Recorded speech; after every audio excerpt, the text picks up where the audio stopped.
అరే మామ, సంక్రాంతి సెలవులు కదరా! ఎగ్జామ్స్ అయితే అయిపోయాయి. ఏమన్నా సీరీస్ ఉంటే చెప్పురా, సరదాగా చూద్దాం. అవును, 'స్క్విడ్ గేమ్' చూసావా? వామ్మో! ఎప్పుడో చూసా. మరి సీజన్ 2 చూడొచ్చు కదా! చూసానురా అది కూడా. పే పెద్దగా ఏం లేదు. అలాంటి ఏమన్నా సినిమాలు ఉంటాయంటావా అసలకి? 'స్క్విడ్ గేమ్' అసలకి నెక్స్ట్ లెవెల్ అయ్యా. సినిమాలు ఉంటాయా? అసలు ఏం మాట్లాడుతున్నావో అర్థమైందా? ఇప్పుడు నేను top 10 squid game like series చెప్తాను. అవి చూసాక నువ్వు ఎవర్రా స్క్విడ్ గేమ్ అంటావు. అబ్బచ్చా! అంత సీన్ ఉందా వాటిలో? ఇక మొదలెడదామా? నేను తాగితే చిన్న బార్లన్నీ ఏర్లైతే వీర్లన్నీ లైన్ కడతా మైక్ పట్టి స్టేజ్ ఎక్కితే బోల్ట్లన్నీ టైట్ అయితే నైట్ అయితే మన లిస్ట్ లో ఉన్నటువంటి ఫస్ట్ సిరీస్ ఏంటంటే హెల్ బౌండ్. ఇది 2021 నుంచి 2024 వరకు 2 సీజన్స్ అయితే వచ్చాయి కంప్లీట్ గా. ఇక సిరీస్ యొక్క ప్లాట్ గురించి వస్తే, సౌత్ కొరియా రీజన్ లో కొన్ని సూపర్ న్యాచురల్ యాక్టివిటీస్ అయితే జరుగుతుంటాయి. అంటే వాళ్ళు చేసినటువంటి పాపాల వల్ల కొంతమంది అయితే చనిపోతూ ఉంటారు ప్రతిరోజు. అదైతే అర్థం కాకుండా ఉంటుంది. అలా ఈ సూపర్ న్యాచురల్ యాక్టివిటీస్ కొంతకాలానికి ఏమవుతాయంటే, కొన్ని వైగేరియస్ క్రియేచర్స్ అయితే వాళ్ళ మీద వచ్చి దాడి చేస్తుంటాయి. ఇట్స్ లైక్ ఎలా ఉంటాయంటే ఫాగ్ లైక్ క్రియేచర్స్ అనమాట. అవి ఎక్కడి నుంచి వస్తాయి ఎవరికి తెలియదు. ఎవరు పంపిస్తున్నారో కూడా ఎవరికి తెలియదు. వస్తాయి, మొత్తం అందరినీ చంపేస్తుంటాయి. చాలా బ్లడ్ వైలెన్స్ అయితే క్రియేట్ చేస్తుంటాయి. చివరికి మన మెయిన్ లీడ్ యాక్టర్స్ ఆ యొక్క క్రియేచర్స్ ని కనిపెట్టారా, అసలు ఆ క్రియేచర్స్ వెనకున్నది ఎవరు, అసలు మనుషులు ఎలాగో ఎందుకు చనిపోతారు అనేది సిరీస్ యొక్క మెయిన్ ప్లాట్. ఇక ఓవరాల్ గా సిరీస్ ఎలా ఉందంటే, మీ యొక్క టైం కి 100% వర్తీ ఇచ్చే సిరీస్ అని చెప్పాలి. ఒక్కొక్క ఎపిసోడ్ లో ఆ యొక్క గ్లిఫ్ హ్యాంగర్ అండ్ యొక్క సస్పెన్స్ అయితే నెక్స్ట్ లెవెల్ ఉంటుంది. మస్ట్ గా గుర్తుపెట్టుకోండి, అన్ని కూడా ఆల్మోస్ట్ 18+ ఉంటాయి. సో ఇయర్ ఫోన్స్ పక్కా అనమాట. 새로운 세상에 오신 여러분. మన లిస్ట్ లో ఉన్నటువంటి సెకండ్ మూవీ ఏంటంటే ది పర్చ్. ఇది టోటల్ గా 2013 నుంచి 2018 వరకు కంప్లీట్ గా 5 మూవీస్ అయితే వచ్చాయి. ఇక మూవీ యొక్క ప్లాట్ ఏంటంటే చాలా సింపుల్ ప్లాట్ ఇది. ఈ యొక్క సినిమా అనేది మనకు ఫ్యూచర్ ఆఫ్ అమెరికాలో సెట్ చేయబడి ఉంటుంది.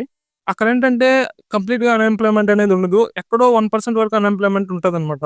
అండ్ దీని కారణంగా ఏంటంటే కొంతమంది మాత్రమే రిచ్గా ఉంటారు. So remaining all of them they're just like poor అనమాట. సో వాళ్ళు వెల్తీగా మారడానికి వాళ్ళు చూస్ చేసుకున్న ప్యాత్ ఏంటంటే వైలెన్స్.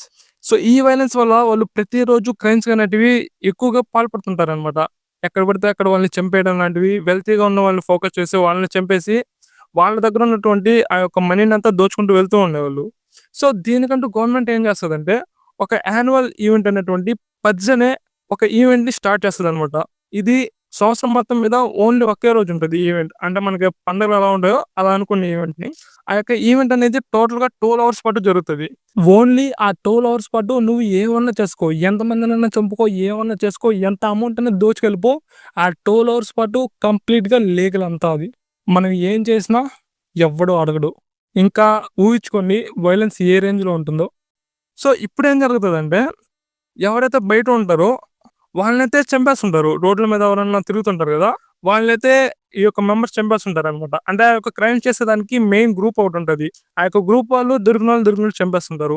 సో మన మెయిన్ లీడ్ క్యారెక్టర్స్ అనేటువంటి ఈ యొక్క ఫ్యామిలీ ఏం చేస్తుందంటే, ఒకతను బయట కనిపిస్తా ఉంటే వాళ్ళని ప్రొటెక్ట్ చేయడానికి ఆ యొక్క ఆర్మర్ అయితే లేపేస్తారు అనమాట. ఆర్మర్ ని తీస్తారు, అతను వచ్చి లోపల ఎంటర్ అయిపోతారు. యాక్చువల్ గా రూల్స్ ఏంటంటే ఎవరిని కాపాడకూడదు అనమాట. సో అది కానీ ఈ యొక్క ఫ్యామిలీలో ఉన్న యొక్క పాప ఏంటంటే అతని మీద జాలిపడి ఇంట్లోకి రంపిస్తుంది. నెక్స్ట్ ఆ యొక్క గ్రూప్ ఎంట్రీ అవుద్ది ఆ యొక్క ఫ్యామిలీ మీద అటాక్ చేయడానికి.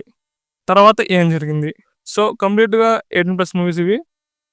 So avoid to watch with families.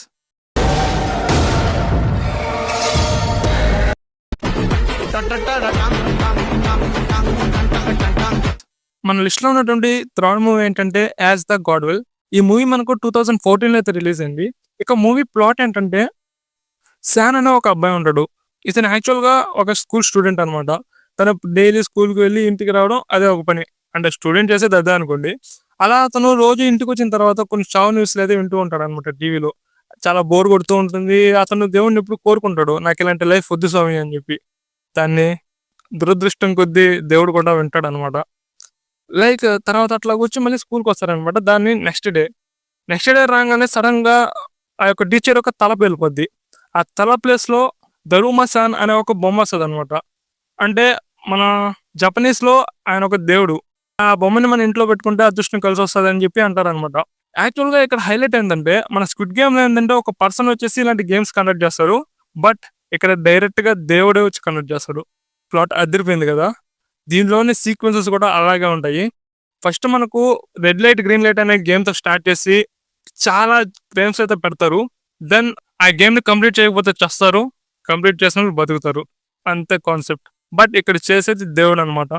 నిజంగా మూవీ మీకైతే పిచ్చ సాటిస్ఫాక్షన్ ఇస్తది. నాది గ్యారంటీ. 返してください。背中かいいの మన లిస్ట్‌లో ఉన్నటువంటి ఫోర్త్ మూవీ ఏంటంటే 'డెడ్ మ్యాన్ వండర్‌ల్యాండ్'. ఈ మూవీ మనకు 2011లో రిలీజ్ అయింది. అండ్ మూవీ యొక్క ప్లాట్ ఏంటంటే గంటా లగర్షి అనే ఒక పిల్లవాడు వాళ్ళ యొక్క స్కూల్ మేట్స్‌ని చంపాడనే ఒక నింద తన మీద ఉంటుందన్నమాట. సో, అందుకని పోలీసులు తనని పట్టుకొని జైల్‌లో వేస్తారు. Without any proofs. కట్ చేస్తే గంటా లగర్షి దగ్గరికి ఒక సస్పిషియస్ క్రియేచర్ అయితే ఒకటొచ్చి తన మీద అటాక్ చేస్తది. But he is not died. మళ్ళీ కట్ చేస్తే అతను జైల్‌లో ఉన్నటువంటి హాస్పిటల్‌లో ఉంటారు. తన మెడకి ఒక రిబ్బన్ లాంటిది వేసుంటుందన్నమాట. ఇప్పుడు ఆ టాస్క్స్‌ని మనం కంప్లీట్ చేయకపోతే తన మెడలో ఉన్నటువంటి ఆ యొక్క బెల్ట్ అనేది పేలిపోద్ది. Then he will died. అలాగే తనని కట్టిపెట్టేస్తుంటారు. అండ్ తెలియకుండానే ఆ యొక్క పోలీస్ స్టేషన్‌లో కొన్ని గేమ్స్ కండక్ట్ చేస్తారనమాట. With control of someone. అలా యొక్క గేమ్స్‌ని కండక్ట్ చేసినప్పుడు మన గంటా లగర్షి ఎలా సర్వైవ్ అయ్యాడు అండ్ ఆ యొక్క గేమ్స్ యొక్క అంతరార్థం ఏంటి అండ్ ఎవరు జరిపిస్తున్నారు. మీరు దీన్ని కేవలం ఒక యానిమే మూవీ అనుకుంటే మాత్రం పప్పులో కాలేసినట్టే. యానిమేకి మించినట్టు ఉంటది ఆ వయలెన్స్ అనేది. And climax part was really surprising అసలుకి.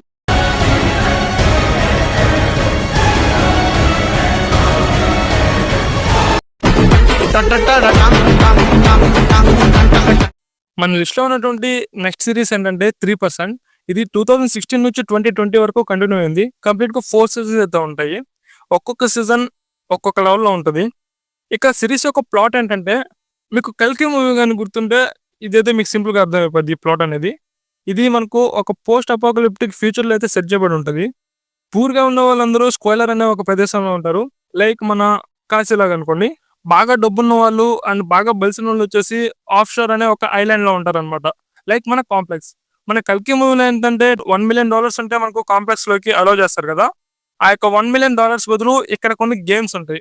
ఆ యొక్క గేమ్స్‌లో పార్టిసిపేట్ చేసి గెలిసినోళ్ళకి మాత్రమే ఆఫ్ షోర్‌లో మనకు ఎంట్రీ అయితే ఉంటదనమాట. స్క్వైలర్ అనే ప్రదేశం నుండి కొంతమంది ప్లేయర్స్ అయితే ఆ యొక్క గేమ్‌లో పార్టిసిపేట్ చేస్తారు.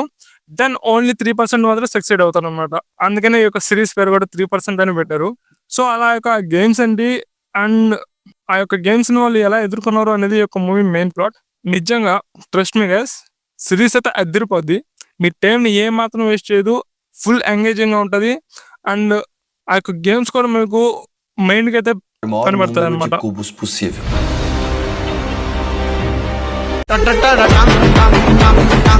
మన లిస్ట్‌లో ఉన్నటువంటి ది నెక్స్ట్ మూవీ వచ్చేసి 'హంగర్ గేమ్స్'. ఇది కంప్లీట్‌గా 5 మూవీస్ అయితే ఉంటాయి. 2012 నుంచి మొదలుపెట్టి 2023 వరకు 5 మూవీస్ అయితే ఉంటాయి. ఈ యొక్క మూవీ యొక్క ప్లాట్ ఏంటంటే పానమ్ అనే ఒక డిస్టోపియన్ నేషన్‌లో అయితే ఈ మూవీ సెట్ చేయబడి ఉంటది. సో, అక్కడ ఉండే హెడ్స్ ఏంటంటే ఆ యొక్క పానమ్‌లో ఉండే డిస్ట్రిక్ట్స్ అన్నిటి మీద కంట్రోల్ ఉంటదనమాట. వాళ్ళు ఏం చేస్తుంటారంటే అక్కడ ఉన్న ప్రజల్ని ఈ యొక్క 'హంగర్ గేమ్స్‌లో' పార్టిసిపేట్ చేయమని చెప్పి ఫోర్స్ చేస్తుంటారు. కొంతమంది ఇష్ట ప్రకారం వెళ్తే కొంతమందిని అయితే ఫోర్స్ చేసి వాళ్ళు సెలెక్టెడ్ పర్సన్స్‌ని అయితే తీసుకొని వెళ్ళిపోతూ ఉంటారు. అలా వెళ్ళే సమయంలో మన జెన్నిఫర్ లారెన్స్ అంటే మెయిన్ లీడ్ క్యారెక్టర్ ఏంటంటే వాళ్ళ చెల్లిని తీసుకోబోతుంటే ఆమె బదులు తినైతే వెళ్తదనమాట. సో, అలా వెళ్ళి ఆ యొక్క 'హంగర్ గేమ్స్‌లో' పార్టిసిపేట్ చేస్తది. నెక్స్ట్ ఆ యొక్క 'హంగర్ గేమ్స్‌లో' ఉండే ఆ యొక్క గేమ్స్ ఏంటి? మన మెయిన్ లీడ్ క్యారెక్టర్ ఎలా పోరాడింది? గెలిచిందా లేదా అనేది ఈ మూవీ యొక్క మెయిన్ ప్లాట్.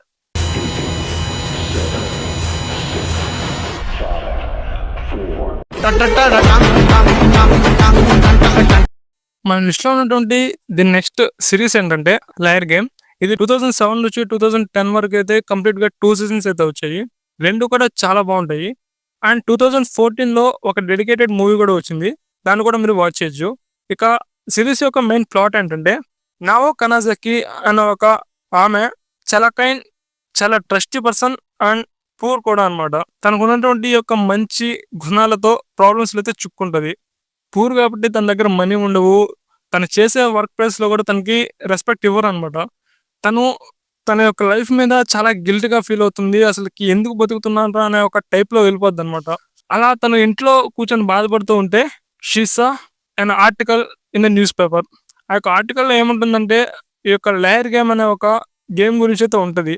ఆ యొక్క గేమ్స్లో గెలిచిన వాళ్ళు $100 million అయితే గెలుచుకుంటారు. అండ్ ఓడిపోయిన వాళ్ళు అదే రేంజ్లో అప్పుల్లోకి దిగుతారనమాట. అంటే ఇది ఒక కండిషనల్ బేస్డ్ గేమ్. గెలిచిన వాళ్ళు అంతకంత గెలుచుకుంటారు, ఓడిపోయిన వాళ్ళు అంతకంత కోల్పోతారు అనమాట. అర్థమైంది అనుకుంటా. నిజంగా ఈ యొక్క సిరీస్ కూడా చాలా చాలా బాగుంటుంది. మీరు పెట్టే యొక్క ఎవ్రీ మినిట్ కూడా ఖచ్చితంగా వర్త్ అవుద్ది.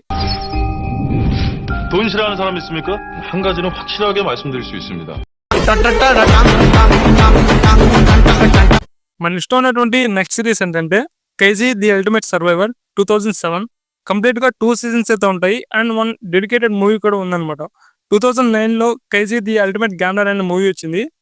సిరీస్ మెయిన్ ప్లాట్ ఏంటంటే స్క్విడ్ గేమ్లో ఏ ప్లాట్ అయితే ఉంటుందో సేమ్ ఇదే ప్లాట్ అనమాట.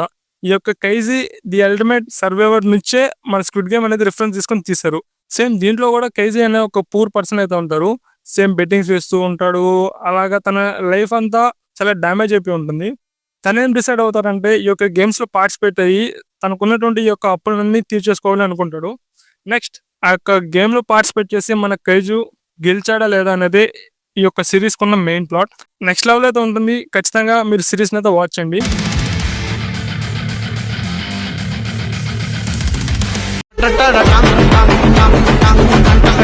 ఇక నెక్స్ట్ మూవీ వచ్చేసి బ్యాటిల్ రాయల్. ఈ మూవీ మనకు 2000లో అయితే రిలీజ్ అయింది. ఇక మూవీ మెయిన్ ప్లాట్ విషయానికి వస్తే ఈ యొక్క మూవీ మనకు జపనీస్ డిస్టోపియన్ ఫ్యూచర్లో అయితే సెట్ చేయబడి ఉంటుంది. అక్కడ ఏంటంటే మన జపనీస్ గవర్నమెంట్ ఒక బ్యాటిల్ రాయల్ యాక్ట్ని పాస్ చేస్తుంది. ఈ యొక్క యాక్ట్ యొక్క మెయిన్ ఉద్దేశం ఏంటంటే ప్రతి సంవత్సరం కొంతమంది క్లాస్ స్టూడెంట్స్ని అయితే ఒక అబాండెంట్ ఐలాండ్కి అయితే తీసుకువెళ్తారు. అక్కడ వాళ్ళని కొన్ని గేమ్స్లో అయితే ఫోర్స్ఫుల్గా పార్టిసిపేట్ చేపిస్తారు. ఆ గేమ్లో ఓన్లీ 1 person మాత్రం గెలుస్తారనమాట. ఆ యొక్క గెలిచిన పర్సన్కి ప్రైజ్ మనీ ఉంటుంది. Then he will return to their own home town. Remaining వాళ్ళు రైట్ చనిపోతారు, సారీ చంపేస్తారు.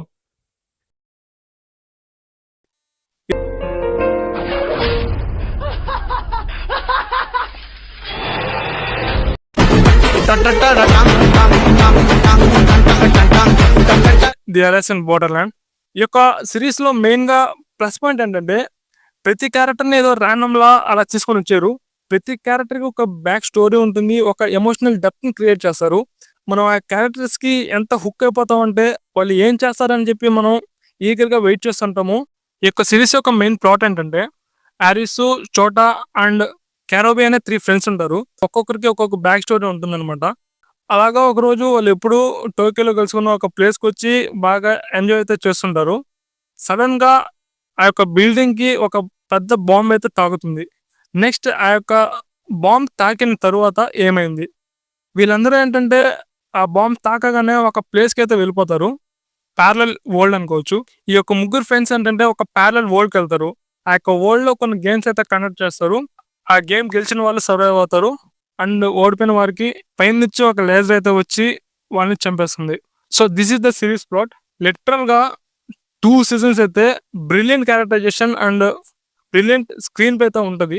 మెయిన్గా చెప్పాలంటే ఫస్ట్ మనకి ఏదైతే సెటప్ చేస్తారో దానికి సీజన్ 2 లాస్ట్ ఎపిసోడ్లో ఇచ్చే ఆ యొక్క పే ఆఫ్ అనేది నెక్స్ట్ లెవెల్ ఉంటుంది.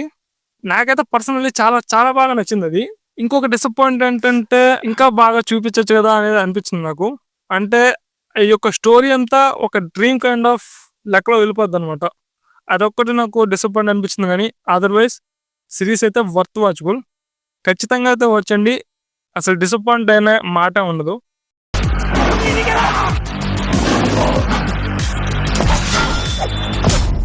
ఇంకా మీరేమన్నా ఈ యొక్క సిరీస్ నేను చెప్పిన సిరీస్లో ఏమన్నా చూసారనేది కూడా కింద కామెంట్ అయితే చేయండి. హోప్ ఈ వీడియో మీకు నచ్చిందని అనుకుంటున్నాను.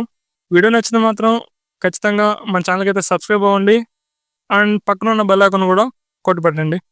పడి ఉంటుంది అలా అండ్ స్టే ట్యూన్.